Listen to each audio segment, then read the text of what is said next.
أعوذ بالله من الشيطان الرجيم. بسم الله الرحمن الرحيم. إن الحمد لله نحمده ونستعينه ونستغفره ونعوذ بالله من شرور أنفسنا ومن سيئات أعمالنا من يهده الله فلا مضل له ومن يضلل فلا هادي له وأشهد أن لا إله إلا الله وحده لا شريك له وأشهد أن محمدا عبده ورسوله. يا أيها الذين آمنوا اتقوا الله حق تقاته ولا تموتن إلا وأنتم مسلمون. يا أيها الناس اتقوا ربكم الذي خلقكم من نفس واحدة وخلق منها زوجها وبث منهما رجالا كثيرا ونساء واتقوا الله الذي تساءلون به والأرحام إن الله كان عليكم رقيبا. يا أيها الذين آمنوا اتقوا الله وقولوا قولا سديدا يصلح لكم أعمالكم ويغفر لكم ذنوبكم ومن يطع الله ورسوله فقد فاز فوزا عظيما. أما بعد فإن خير الحديث كتاب الله وخير الهدي هدي محمد صلى الله عليه وسلم وشر الأمور محدثاتها وكل محدثة بدعة وكل بدعة ضلالة وفي رواية وكل ضلالة في النار. وأعوذ بالله السميع العليم من الشيطان الرجيم. يا داود إنا جعلناك خليفة في الأرض فاحكم بين الناس بالحق ولا تتبع الهوى. وقال عليه الصلاة والسلام يا عبد الرحمن بن سمرة ولا تسأل الإمارة. تمام قسم کی تعریفیں و بڑائی و بزرگی اللہ رب العالمین کے لیے ہے، جو مالک ارض و سما ہے، خالق کائنات ہے، مدبر حقیقی ہے. لاکھوں کروڑوں درود و سلام ہو محمد الرسول اللہ صلی اللہ علیہ وسلم پر، جنہیں اللہ سبحانہ و تعالیٰ نے سارے کائنات کے لیے رحمت بنا کر مبعوث کیا. میں اللہ رب العزت کی بارگاہ میں دعا کرتا ہوں کہ اللہ سبحانہ و تعالیٰ جس طرح ہمیں اس مبارک مجلس میں ان مبارک چہروں کے ساتھ ایک مبارک موضوع کے ساتھ جمع کیا ہے، اسی طرح ہمیں جنت الفردوس میں جمع کریں، آمین یا رب العالمین. عزیز ساتھیوں، بزرگوں، ماں و بہنوں اور خواتین اسلام، آج کل سیاست کو لے کر غلغلہ ہے. پولیٹکس اور اس کے غلغلے کو ہم دیکھتے ہوئے آ رہے ہیں. ہوا یہ کہ ایک ایسے صاحب کا انتخاب ہو گیا ہے جن کے تعلق سے توقع نہیں تھی، اور یہ جو انتخاب ہوا ہے لوگوں کے طرف سے، یہ بڑا ہی انوکھا انتخاب رہا ہے. اور انتخاب کی بنیاد، یعنی جس وجہ سے انتخاب ہوا، وہ وجہ کچھ خاص نظر نہیں آتا. تو یہ ساری پولیٹکس کی باتیں، اسے لے کر ہم کیا کریں گے؟ لیکن ہر بندے مومن، ہر مسلمان کے دل میں خواہش ہوتی ہے کہ جب ایسی چیزیں ہو تو ہماری بھی ایک تاریخ رہی. ہم مسلمانوں بھی نے حکومتیں کی، ہمارے یہاں خلفاء ہوتے تھے، ہمارے یہاں بادشاہ ہوتے تھے. ہو نہ ہو ہم نے ہندوستان میں 1000 سال سے زیادہ حکومت کی ہے. یہاں جو مسلمان بادشاہ رہے، جن میں سے بعضوں نے 30 سال حکومت کی، بعض لوگوں نے 40 سال اور بعض لوگوں نے 50 سال حکومت کی. اور ایسی حکومت جس نے ہندوستان کو ساری دنیا کے سر فہرست میں کھڑا کر دیا. ساری دنیا کی طاقتیں ہندوستان کو دیکھ کر یہ چاہتی تھی کہ ہماری حکومتیں بھی، ہماری بستیاں بھی، ہمارے ملک بھی ایسے ہی ہو جائیں.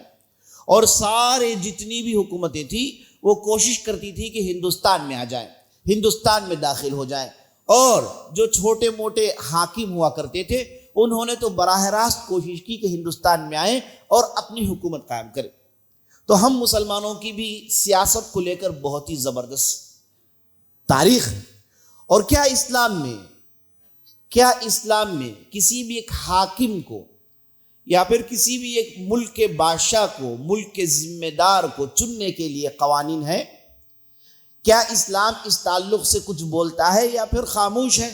یہ لوگوں کی ذمہ داری دے دی گئی ہے۔ آئیے تھوڑی دیر کے لیے اس کا مطالعہ کر لیتے ہیں۔ عزیز ساتھیو، اسلام نے جہاں ہر چیز کی تعلیم دی، جہاں اسلام کے اندر عبادات کی تعلیم ہے کہ آپ کیسے عبادات کریں، ماشاءاللہ تبارک اللہ، اسلام میں اتنی عبادات ہیں جو دوسرے مذاہب ہمیں دیکھنے کو نہیں ملتی، قریب بھی نہیں بھٹک سکتے۔ اور اسلام میں معاملات کو لے کر، لین دین، تجارت، ایک انسان کے دوسرے انسان سے تعلقات، ایک ملک کے دوسرے ملک سے تعلقات، اس تعلق سے بھی اسلام نے ڈھیر ساری تعلیمات دی، ڈھیر سارے گائیڈ لائنس اینڈ ڈائریکشنز دیے۔ اور اسی طریقے سے اخلاق کی جب بات چیت ہوتی ہے، کیریکٹرز کی جب بات چیت ہوتی ہے، تو عزیز ساتھیو یاد رکھیے گا کہ نبی صلی اللہ علیہ وسلم سے بہتر اخلاقی مجسمہ ساری دنیا نے پیش نہیں کی۔ اور جب بات آتی ہے ایمانیات کی، عقائد کی، اسلام نے جتنے کرسٹل کلیئر عقائد اسلام نے بتائے، اسلام نے جتنے صاف شفاف پاکیزہ عقیدے کی باتیں بتائی، دنیا میں کسی دوسرے مذہب نے نہیں بتائے۔ تو اسلام نے ہر گوشے کو پر کیا، ہر گوشے میں اپنی تعلیمات رکھی، ہر اعتبار سے انسانیت کو گائیڈ کیا۔ یہی اسلام کے سچے ہونے اور حق ہونے کا بہت بڑی ایک نشانی ہے۔ تو جی ساتھیو، جب بھی کوئی ایک ملک کا بادشاہ بنتا ہے، کوئی بھی ایک ملک کا ذمہ دار بنتا ہے، اسے 3 چیزوں پر کام کرنے ہوتے ہیں۔ پہلا، اسے پہلے نمبر پر کوشش یہ کرنی ہوتی ہے کہ بستی میں امن ہو، مار دھاڑ نہ ہو، بغاوت نہ ہو، ایک دوسرے کی قتل غارت گری نہ ہو، ایک دوسرے کے پیسے لوٹے نہ جائے، بستی میں لوگ رہیں تو امن سے رہے۔ یہ پہلا کام ہوتا ہے کسی بھی بادشاہ کے لیے، کسی بھی بستی چلانے والے کے لیے، کسی بھی ایک آدمی جس کے ہاتھ میں سیاست کی باغ دوڑ آ گئی، اس کے لیے پہلا کام ہوتا ہے کہ وہ زمین میں امن لائیں، زمین میں امن قائم کرنے کی کوشش کرے۔ اللہ سبحانہ و تعالیٰ نے قرآن میں ارشاد فرمایا، یا داؤد انا جعلناک خلیفہ فی الارض فاحکم بین الناس بالحق ولا تتبع الہوى۔ اے داؤد، ہم نے تمہیں بادشاہت دی ہے، اللہ اکبر، ہم نے تمہیں خلافت دی ہے۔ یہ داؤد علیہ السلام بنی اسرائیل کے ایسے بادشاہ، ایسے رسول گزرے ہیں جنہیں آج تک یہودی یاد رکھے ہوئے ہیں۔ آج تک یہودیوں کی خواہش ہے کہ ان کا وہ دور واپس آ جائے، وہ داؤد کا سنہرا دور واپس آ جائے۔ اسی کے خواب میں گریٹر اسرائیل بنانے کے چکر میں پڑے ہوئے ہیں۔ تو اللہ نے کہا قرآن کے اندر، اے داؤد، ہم نے تمہیں زمین میں خلیفہ بنایا ہے۔ خلیفے سے مراد ہم نے تمہارے کھانڈے میں ہمارے احکامات کی ذمہ داری ڈالی ہے۔ اب تمہارے اوپر یہ چیز انحصار کرتی ہے کہ تم کیسے لوگوں میں اللہ کے احکامات کو ایگزیکیوٹ کرتے ہو، کیسے اس کی تنفیذ کرتے ہو۔ اور اللہ نے تنفیذ کا پہلا حکم دیا، فَاحْكُمْ بَيْنَ النَّاسِ بِالْحَقِّ۔ اے داؤد، لوگوں کے درمیان انصاف قائم کرنا۔ یاد رکھ لیجیے گا، امن اس وقت قائم ہوتا ہے جب زمین میں انصاف ہو۔ اگر انصاف نہ ہو تو ایک پارٹی دوسرے پارٹی پر حملہ کرے گی، ایک فرد دوسرے فرد پر حملہ کرے گا۔ جس کے ساتھ بے انصافی ہوئی ہے وہ خاموش نہیں بیٹھ سکتا، وہ تو اپنا زور لگائے گا، انصاف حاصل کرنے کی کوشش کرے گا۔ تو امن کی بنیاد بتائی گئی کہ انصاف قائم ہو۔ وَلَا تَتَّبِعِ الْهَوَىٰ، یہ اصول یاد رکھیے گا، وَلَا تَتَّبِعِ الْهَوَىٰ، اپنی نفس کی پرستش مت کرو، اپنی نفس کی پرستش مت کرو۔ تمہارا نفس جو چاہے وہ تم ہرگز نہیں کر سکتے۔ تمہارے ہاتھ میں باغ دوڑ ہے، تمہارے ہاتھ میں ذمہ داری ہے، تو تمہیں وہی کرنا ہے جس کا حکم اللہ نے دیا ہے۔ تم اپنی منمانی نہیں کر سکتے، تم اپنے جیسی سوچ لوگوں میں ٹھوس نہیں سکتے۔ یہ اللہ نے داؤد علیہ السلام حکم دیا، پھر کہا فَيُضِلَّكَ عَنْ سَبِيلِ اللَّهِ، اگر تم اپنی منمانی کرو گے، بے انصافی کرو گے، نفس کی پرستش کرو گے، تو شیطان تمہیں بھٹکا دے گا، شیطان تمہیں اللہ کے راستے سے بھٹکا دے گا اور اس کے بعد تم برباد ہو جاؤ گے۔ تو عزیز ساتھیو، کسی بھی زمین میں حکومت کرنے والے کے لیے پہلا قانون ہے کہ وہ امن قائم کرے، اور امن کی بنیاد میں نے بتا دی، بے انصافی نہ ہو، انصاف پر پیمانے تولے جائیں تو سب مطمئن ہوتے ہیں۔ مجھے یہاں پر ایک بہت بڑے عالم کا مقولہ یاد آ رہا ہے۔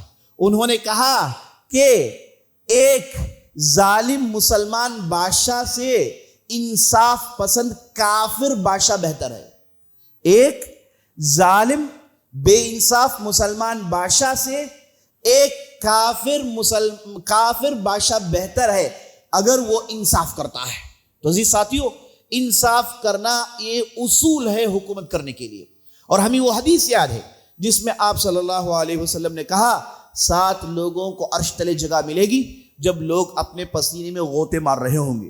گرمی کا یہ عالم ہوگا کہ لوگوں کے جسم سے پسینے فواروں کی طرح نکل رہے ہوں گے. قیامت کے دن لوگ اپنے اپنے پسینوں میں ڈوب رہے ہوں گے. ایسے موقع پر 7 لوگوں کو عرش تلے نیچے جگہ ملے گی. بڑے پرسکون زندگی ہوگی، ٹھنڈی ہوائیں آ رہی ہوں گی، مسجدوں میں بیٹھے ہوئے ہوں گے، مزے لے رہے ہوں گے. ان میں سے پتا ہے پہلا آدمی کون ہے؟ پہلا آدمی ہے الامام العادل، انصاف پسند بادشاہ. یہ الگ بات ہے کہ اسے مسلمان ہونا ضروری ہے، لیکن ساتھ ساتھ انصاف پسند ہونا اسے جوڑ دیا گیا ہے، کیونکہ اگر کسی کے پاس انصاف نہ ہونا، اس کے اندر ذرا برابر بھی حکومت کرنے کی، ذمہ داری جھیلنے کی قابلیت نہیں ہوتی. انصاف پسند ہونا چاہیے. دوسری چیز جس کی گارنٹی ذمہ دار کو دینی ہے وہ یہ ہے کہ لوگوں کے لیے روزی روٹی کا انتظام کریں. لوگوں کے لیے کھانے پینے، رہنے سہنے، پہننے اوڑھنے جس کی بنیاد کمائی ہے، یہ روزی روٹی کا راستہ ہموار کریں، روزی روٹی کے ذرائع عام کریں، اسے آسانی سے حاصل کرنے کے راستے مہیا کریں. فراوانی اس کے اندر ہو، آسانی اس کے اندر ہو، ارزانی اس کے اندر ہو. یہ چیز ایک ذمہ دار کو کرنی ہوتی ہے کہ وہ کیسے اپنے رعایا کو کھلائے گا، پلائے گا، پہنائے گا، ٹکائے گا، ہے نا. روٹی کپڑا مکان یہ جو ہے دوسرے نمبر پر آتا ہے. اور تیسری چیز جسے کسی بھی ذمہ دار کو کرنی ہوتی ہے وہ یہ ہے کہ اپنی رعایا کو تعلیم دے، اپنی رعایا کو علم سکھائیں، تعلیم دیں. اس کے لیے تعلیمی اڈے بنائیں، تعلیمی انسٹیٹیوشنز بنائیں، کالجز بنائیں، یونیورسٹیز بنائیں، مساجد قائم کریں، چھوٹے سے لے کے بڑے پیمانے تک ہر اعتبار سے تعلیم کا انتظام کریں. کیونکہ رعایا اس وقت ترقی کر سکتی ہے جب ان کے پاس علم ہو. کھانے کے لیے کھانا ہے، بستی میں امن ہے، ان دونوں کی گارنٹی نہیں اگر علم نہ ہو. تو عوام کے اندر، پبلک کے اندر علم کا ہونا ضروری ہے. یہ 3 نقطے عزیز ساتھیوں اگر آپ چاہتے ہیں کسی ذمہ دار کے اندر دیکھنا، یہ 3 چیزیں ہوں تو بستی میں امن ہوتی ہے، قوم ترقی کرتی ہے. اگر آپ ان اصول کو لے کر ہماری اسلامی تاریخ کا مطالعہ کریں گے تو جتنے بھی بادشاہ آئے، جتنے بھی خلفاء آئے، جتنے بھی حاکم آئے، جتنے بھی ذمہ دار آئے، انہوں نے ان 3 چیزوں کی گارنٹی دی رعایا کو، ان 3 چیزوں کو مہیا کیا. آئیے سب سے پہلے چلتے ہیں خلیفہ پہلا کون انتخاب ہوا. یاد رکھ لیجئے گا، یہ جو بادشاہ ہو یا پھر حاکم ہو یا پھر خلیفہ ہو، اسے انتخاب کیا جاتا ہے. اسلام میں خلیفہ انتخاب کیا جاتا ہے، ایک ذمہ دار کا انتخاب ہوتا ہے. پتہ ہے کیسے ہوتا ہے؟ یہ تو ہم تاریخ میں 3 اس کے طریقے دیکھتے ہیں. پہلے 2 طریقے جو اسلام میں رائج تھے، تیسرا طریقہ آ گیا تھا، روک نہیں پائے. پہلا طریقہ یہ کہ اس سے پہلا جو خلیفہ ہوتا ہے، اس سے پہلا جو بادشاہ اور حاکم ہوتا ہے، وہ بعد میں آنے والے کا انتخاب کرتا ہے، بعد میں آنے والے کا انتخاب کرتا ہے، جو کہ ہم خلیفہ ابوبکر صدیق رضی اللہ عنہ کے اندر دیکھتے ہیں. حالانکہ نبی صلی اللہ علیہ وسلم نے کسی کا انتخاب نہیں کیا، لوگوں کو انہوں نے تیار کر لیا. اس کے بعد ابوبکر صدیق رضی اللہ عنہ کا انتخاب ہوا، اور جب وہ دنیا سے رخصت ہو رہے تھے، انہوں نے اپنے بعد عمر بن خطاب رضی اللہ عنہ کا نام زد کیا، کہا کہ میرے بعد ایک خلیفہ ہوگا. تو ایک طریقہ ہے کہ خلیفہ جاتے وقت اپنے بعد آنے والے خلیفے کا نام زد کر دیتا ہے. اس میں آسانی ہوتی ہے، لوگوں کے اندر غیر ضروری ریل پیر، جھگڑے، ایک دوسرے کے اختلافات پائے نہیں جاتے، پورا معاملہ بھسم ہو جاتا ہے. جو اس سے پہلا والا حاکم، اس سے پہلا والا خلیفہ آنے والے کا انتخاب کر دیتا ہے، کہتا ہے کہ بھائی یہ آپ کے لیے سب سے بہتر ہیں. جیسے کہ ابوبکر صدیق رضی اللہ عنہ نے عمر بن خطاب کا انتخاب کیا، کہا کہ ان سے بہتر کوئی دوسرا آدمی نہیں ہے. تو عمر بن خطاب آئے اور انہوں نے 10 سال ایسی حکومت کی کہ اللہ اکبر. یہ ایک طریقہ. دوسرا طریقہ خلیفہ کسی بھی حاکم کے انتخاب کا ہوتا ہے کہ شہر کے ملک کے اہل الحل والعقد سے کہا جاتا ہے، جن میں جو علماء، جن میں جو صلحاء، عقل مند، پڑھائی پڑھے ہوئے، سمجھدار، تجربے کار، ان کا انتخاب ہوتا ہے. یہ جمع ہوتے ہیں اور ایک بہترین انسان کا انتخاب کرتے ہیں. یہاں پر یاد رکھ لیجئے، اسلام ڈیموکریسی کے ان اصول کو نہیں مانتا. یہ ڈیموکریسی آپ دیکھ رہے ہیں، ہر آدمی کے اندر اختیار ہوتا ہے کہ وہ جائے جسے چاہے چنے، ہے کہ نہیں؟ اور اس کے بعد ہوتا کیا ہے، اور آپ نے دیکھ لیا، عوام میں عام طور پر فسق و فجور ہوتا ہے، عام طور پر عوام میں دین کی پابندی کم ہوتی ہے، تقوی کم ہوتا ہے. عوام ایسے ہی ہوتے ہیں، اور انہیں اگر آپ حکومت چننے کی ذمہ داری دیں گے، وہی کچھ ہو رہا ہے جو آپ دیکھ رہے ہیں ہندوستان میں. ایسے آدمی کا انتخاب ہو جاتا ہے. جب لوگ کسی مہاماری میں مر رہے ہوتے ہیں تو کہا جاتا ہے کہ تالیاں پیٹو، ہے نا، اور جب لوگوں کو ضرورت ہوتی ہے تو عجیب و غریب پگلا پن دیکھنے کو مل رہا ہے. عقل ہی نہیں ہے، نہ تعلیم ہے. A+B² پتہ نہیں کیا کیا بتائے جاتے ہیں. اور جب اسرو کی بات ہوتی ہے تو کہتا ہے کہ بھائی اسرو میں بیٹھ جاؤ، اسرو میں بیٹھ جاؤ. AI کی بات ہوتی ہے تو کہتے ہیں کہ اپنے گاؤں میں اپنی ماں کو AI بلاتے ہیں. آپ نے دیکھا عوام کے ہاتھ میں ذمہ داری دی گئی اور ان اندھ بختوں نے اختیار کس کا کیا؟ الٹپ علم بلم آدمی کا اختیار ہو گیا. یہ ایسے ہی ہوتا ہے. اسلام نے کہا کہ نہیں، ہر آدمی اختیار نہیں کرے گا، بلکہ وہ اختیار کرے گا کسے؟ جو اس کے محلے میں، جو اس کے بستی میں، اس کے گاؤں میں جو عقل مند ہوتا ہے اس کی وہ اتباع کرتا ہے. اور یہ ایسے عقل مندوں کو جوڑا جاتا ہے. یہ انتخاب کرتے ہیں کسی ایک حاکم کا، کسی ایک خلیفے کا، کسی ایک بادشاہ کا. ان لوگوں کو کہا جاتا ہے اہل الحل والعقد. اور کسی بھی بادشاہ کی ذمہ داری میں نے آپ کو بتا دی، تعلیم میں کام کرنا ہوتا ہے. اور جب تعلیم عام ہوتی ہے، عقل مند لوگ پیدا ہوتے ہیں، تقوی دار لوگ پیدا ہوتے ہیں، تو عوام کے اندر کسی بھی اسلامی بادشاہ کی ذمہ داری ہوتی ہے کہ وہ مساجد بنائیں، مدرسے بنائیں اور علم کو عام کریں، تاکہ ایسے عقل مند سمجھدار لوگ تیار ہو کر آئے، آگے چل کے یہ لوگوں کے لیے مشعل راہ بنے، لوگوں کو راستہ بتائے. تو یہ دوسرا طریقہ ہے جس میں انتخاب ہوتا ہے کسی بھی ایک بستی کو چلانے والے کے لیے. عقل مند لوگ جمع ہوتے ہیں، سمجھدار لوگ جمع ہوتے ہیں، پڑھے لکھے ہوتے ہیں، جو ہر طبقے سے ہوتے ہیں، ہر نسل سے ہوتے ہیں، ہر قبیلے سے ہوتے ہیں. جیسے آپ صلی اللہ علیہ وسلم کے بعد ابوبکر، اور ابوبکر صدیق کے بعد عمر، اور عمر بن خطاب نے 6 لوگوں کے نام کو بتایا، 6 لوگوں کو نامزد کیا. ان میں سے مختلف قبائل کے اور ان میں سے مختلف علاقے کے لوگ تھے. ان کا نام ہوا اور بعد ان میں سے انہیں چنا گیا. اب تیسرا ایک طریقہ جو تاریخ اسلام میں ہم دیکھتے ہیں کہ کوئی بھی ایک طاقتور آدمی اپنے طاقت کے بل بوتے پر لوگوں پر زبردستی حاوی ہو جاتا ہے. ایسا ہم نے اسلامی تاریخ میں بھی دیکھا ہے. تو اہل علم نے کہا کہ اگر کسی نے طاقت کے بل بوتے پر حکومت پکڑ لی ہے، حالانکہ جائز نہیں ہے، اس کا تو وہ جواب دے گا اللہ کے پاس. اس سے جو غلطیاں ہوئی اس کا تو وہ جواب دے گا. اگر کسی کے ہاتھ میں اس انداز سے ملک چلا جائے جو اپنی طاقت سے لوگوں کو زپائے اور اپنی طاقت سے لوگوں کو اپنے اندر کنٹرول میں رکھے، اگر ایسا کبھی ہو جائے تو اسلام کا حکم یہ اہل علم نے بتایا کہ آپ چپ چاپ اس حاکم کو مان لیں، اس کی مخالفت نہ کریں. اگر آپ کریں گے تو خون ریزی ہوگی، اگر آپ بغاوت کریں گے تو خون ریزی ہوگی، فتنے عام ہوں گے. جب تک وہ جو ذمہ دار ہے، اسلامی جو ذمہ دار ہے، اس نے صراحتاً کفر نہیں کیا، کھلم کھلا اس نے کفر نہیں کیا، جب تک اس نے نہیں کیا تب تک آپ کو اطاعت کرنی ہے. یہاں تک کہ نبی صلی اللہ علیہ وسلم نے کہا ان تأمر علیکم عبد حبشی، اگر تم پر کوئی کالا کلوٹا جس کے پاس علم نہیں، جس کے پاس اخلاق نہیں، وہ بھی اپنی طاقت کے بل بوتے پر تم پر حاوی ہو جائے، علیکم بالسمع والطاعہ، تمہیں چاہیے کہ اس کی اتباع کریں، تمہیں چاہیے کہ اس کی بات سنیں، تاکہ زمین میں فتنے نہ ہوں، تاکہ خون خرابہ نہ ہو، تاکہ امن ختم نہ ہو. میں نے آپ کو بتا دیا کسی بھی حکم کے لیے پہلا نقطہ ہوتا ہے کہ امن ہو، خون خرابہ نہ ہو، ماردار نہ ہو، جھگڑے نہ ہو. یہ اسے کنفرم کرنے کے لیے اسلام نے حکم دے دیا کہ بھئی خاموشی سے مان لو جب تک کہ وہ کھلم کھلا کفر نہ کرتا ہو، کھلم کھلا کفر کرے گا تو سیدھے سیدھے کافر بن جائے گا، تو اس کے بعد وہ کسی بھی اسلامی مملکت کا بادشاہ رہ نہیں سکتا۔ تو عزیز ساتھیوں، یہ 3 انداز ہیں جن میں لوگوں کا انتخاب ہوا۔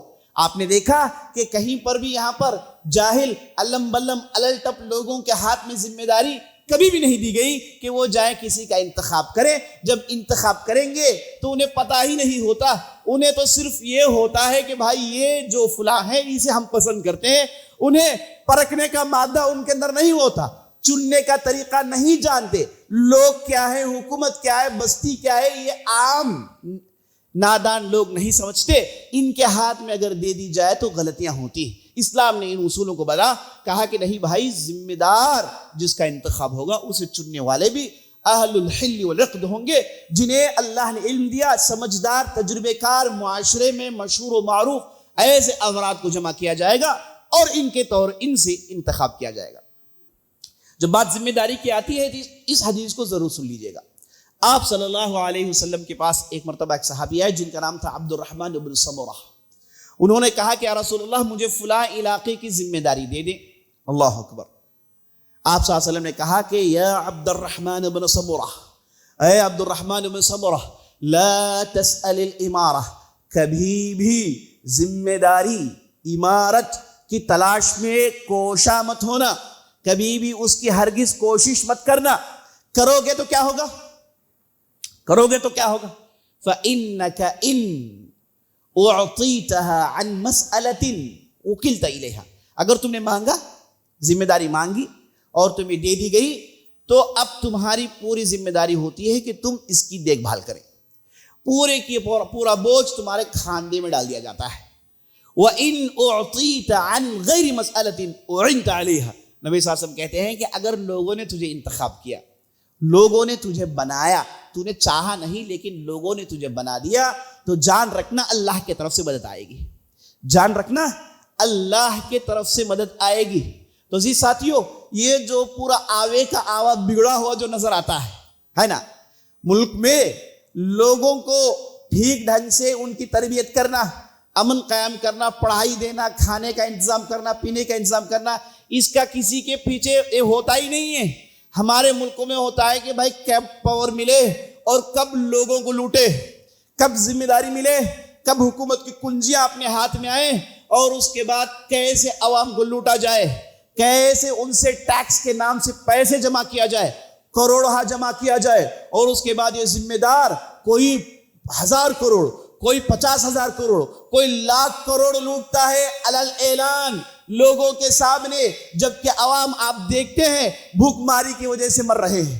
یہ ہندوستان جس میں آپ دیکھتے ہیں کہ روزانہ 7,000 سے زیادہ لوگ صرف بھوک کی وجہ سے مر رہے ہیں، اور روزانہ ہزاروں کی تعداد سڑکوں میں سو رہی ہے۔ ایک طرف غریبی، فقر و فاقہ عام ہوتا جا رہا ہے، اور ایک طرف ان ظالموں کے پاس کروڑہ روپے جمع ہو رہے ہیں، کروڑہ روپے جمع ہو رہے ہیں۔ ایک طرف ہندوستان یہ ظالموں کے ہاتھ میں پھنسا ہوا ہے، اور دوسرے ناٹک بازوں کے پاس، اداکاروں کے پاس، جو ناچتے ہیں، جو ننگا ناچتے ہیں، جو بے حیائی عام کرتے ہیں، فلموں کے نام سے لوگوں کے جیب کاٹتے ہیں، کروڑہ پیسے جمع کرتے ہیں، اور ساری عوام ان کے پیچھے پڑی ہوئی ہے۔ عجیب و غریب ہے، اتنا بڑا ملک، اتنے عقل مند، اور انہیں حکومت کرنے کے لیے ایک ناٹک باز، ناچنے والے۔ عزیز ساتھیو، یاد رکھ لیجئے گا، یہ پورا پلان ہے عقل مندوں کو ذمہ داری سے ہٹا کر۔ یہ پہلے سیکنڈ ورلڈ وار کے بعد ایک پلان بنا لیا گیا کہ عقل مندوں کو ہٹا دیا جائے، پڑھے لکھوں کو ہٹا دیا جائے۔ کن لوگوں کو لایا جائے؟ جو کھیل کود میں ہوتے ہیں، جو ناٹک باز ہوتے ہیں، جن کے اندر کوئی تعلیم نہیں ہوتی، انہیں لائیں، سامنے رکھیں، انہیں ہیرو بنائیں، لوگوں کو ان کے پیچھے چلائیں، اور اس کے بعد ظلم و ستم عام ہو، جو آپ دیکھ رہے ہیں۔ عزیزو ساتھیو، یہ ایک نقطہ جو اہم ہمارے اندر ہونا چاہیے کہ ہم جسے لیڈر مانے، ہم جس کے فین مانے، اس کے اندر کیسی کوالٹی ہونی چاہیے؟ وہ صرف ناچے، ڈانس کرے، اور اس کے بعد فلموں میں یہ دھوکہ دے، یہ ڈکیتی کرے کہ ایک مارا تو 50 لوگ مر گئے، اس طرف 100 لوگ مر گئے۔ یہ کیا پاگل پن ہے؟ اور ہمارے عوام دیکھ رہی ہے، اور تعجب یہ ہے کہ مسلمان، ان کی عورتیں ایسے لوگوں کے نام سے روتی ہیں، ہے نا ایسے لوگوں کے پیچھے چلنا پسند کرتی ہیں، مسلمان قوم ہے۔ یاد رکھ لیجئے گا، یہ اصل میں کوتاہی ہے، ٹھیک سے تعلیم نہیں ہوئی۔ یہ اصل میں کوتاہی ہے کہ جمعے کے ایسے پروگرامات نہیں ہوتے، لوگوں کو بلا کے نہیں سنایا جاتا، اگر سنایا جاتا تو ایسی غلطیاں نہیں ہوتی۔ تو اسی ساتھیوں، نوجوانوں، ہم جس کے پیچھے چلنا ہے اس کے اندر کم از کم اچھی کوالٹیاں ہونی چاہیے۔ یہ ناٹک باز اور یہ دھوکے دار جو لوگوں کو لوٹتے ہیں، لوگوں کے پیسوں کو لوٹتے ہیں، ہے نا، ایسے لوگوں کو آپ کبھی بھی اپنا رول ماڈل مت بنائیے۔ یاد رکھ لیجئے گا، آپ جسے رول ماڈل بنائیں اس کے اندر اچھی کوالٹیز ہونی چاہیے۔ اگر مسلمان ہے تو اس کے اندر تقوی ہونا چاہیے، اللہ کا ڈر ہونا چاہیے، جس کے اندر لوٹ معاف کرنے کا مادہ نہ ہو، جس کے اندر یہ نقطہ ہو کہ وہ عمارت کے لیے بھوکا نہیں ہوتا، پاور کا بھوکا نہیں ہوتا۔ آج ہم دنیا میں پاور کے بھوکے دیکھتے ہیں، اگر انہیں پاور نہ ملے تو سارے لوگوں کو قتل کر ڈالیں گے، اگر ان کے ہاتھ میں پاور نہ آئے تو سارے لوگوں کو مار دیں گے۔ انہیں چاہیے صرف پاور، یہ پاور کا نشہ ان کے دماغوں میں چڑھا ہوتا ہے۔ تو اسلام نے ان اصولوں کو کاٹا، کہا یا عبد الرحمن بن سمرہ فلا تسأل الامارہ۔ ایک مرتبہ ابو ذر غفاری رضی اللہ عنہ آئے، آ کر کہا یا رسول اللہ مجھے فلاں جگہ کی عمارت بنائے، امیر بنائے۔ تو نبی صلی اللہ علیہ وسلم نے کہا کہ اے ابو ذر، ہے نا، تم کبھی بھی اس چیز کو مانگو مت، مانگو گے تو نقصان اٹھاؤ گے۔ تو اسلام میں ذمہ دار کا انتخاب ہوتا ہے، اور وہ ذمہ دار اپنا پروپیگنڈا کرتے ہوئے گھومتا نہیں، اس کے اخلاق کو دیکھ کر، اس کے علم کو دیکھ کر لوگ اس کا انتخاب کرتے ہیں۔